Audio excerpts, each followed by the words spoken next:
Thank you for staying with us as we continue our Storm Prep 2023. The 25 News Now team understands that information is valuable, especially before the storm. There really is no excuse not to be ready for the arrival of the next storm. After all, if you moved to Canada, wouldn't you take a winter coat? In many cases, people wonder, is their home really prepared to weather the storm? Especially if we're talking about mobile homes. We sent our 25 News Now team morning anchor, Carolina Astrain, to talk to the experts to find out what is necessary to get mobile homes ready for the next storm. Living along the Gulf Coast, you want to make sure wherever you're seeking shelter is a sturdy structure. These manufactured homes at Clayton Homes here in Victoria are designed to be strong, even in hurricane conditions. David Medina is the manager of Clayton Homes. He says, while evacuating is always the best plan, you have a good chance of surviving a hurricane coming through in one of these manufactured homes. These homes that we sell at this store are wind zone 2 homes, meaning they can withstand winds of 100 miles per hour.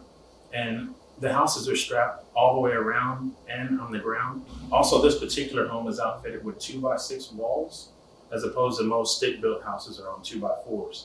So this gives you extra strength, extra stability, and they're fully insulated. So it's a great home, and I would be myself comfortable to live in this near the coast. Dennis Partita, who also works at Clayton Homes, says a room without windows is best. I would definitely go with the most enclosed place. So more than likely like the restroom or maybe even a closet or something like that where you're enclosed and there's no windows near you. You never really want to stay close to windows or doors or anything like that, especially during a hurricane. A manufactured home also allows replacing any damaged pieces to be an easy process because they can order the parts needed, no problem. We are excited to help people in the Crossroads area. We are from here. We're here long term. This isn't just something we do for the next week. We're here to stay. If you were to come by our facility, you would get a first-class experience. We'll treat everybody with respect. Remember, if your local leaders call for a mandatory evacuation, it's best to leave. Carolina Astrain, KAVU TV 25 News Now. And now, an urgent message to all of our viewers in the coastal region. Hurricane season is now, and many of you know that these storms can bring devastation and destruction. That's why it's critical to be prepared for an evacuation. In the event of a hurricane, local authorities may issue mandatory evacuation orders to ensure the safety of our residents. But being ready to leave at a moment's notice takes a little bit of planning. You need to know what evacuation route you're going to take, what medications you need to take with you, where you're going to go, and what you need to do if we are forced into an evacuation. 25 News Now team reporter Darius McCormick has more on what the experts recommend. It's June, which means it's hurricane season.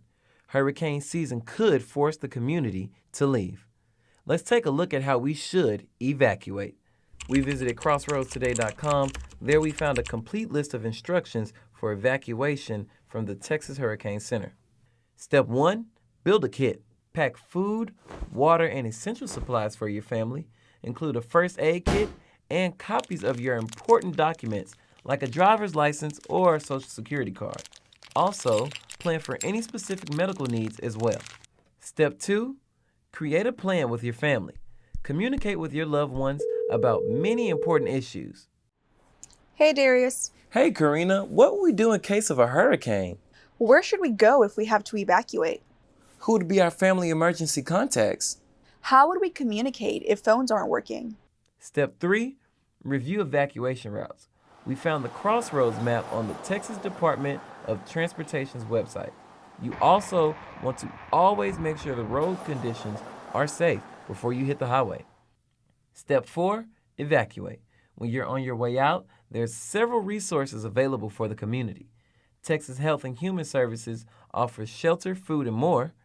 Relay Texas Services offers help to those who cannot use traditional phones due to hearing loss. TxDOT shares information about statewide road closures. Texas Department of Public Safety provides roadside assistance. If you cannot evacuate, be sure to reach out to local shelters in our area, such as the Red Cross. Darius McCormick, KAVU TV, 25 News Now. Coming up next, we're going to have a weather viewer poll, so get your cell phones ready because we want you to vote. We'll also take a look at a bird that flies into the hurricanes. Hurricane maps can be picked up at these locations. In Cuero, Allied Feeds full of pep.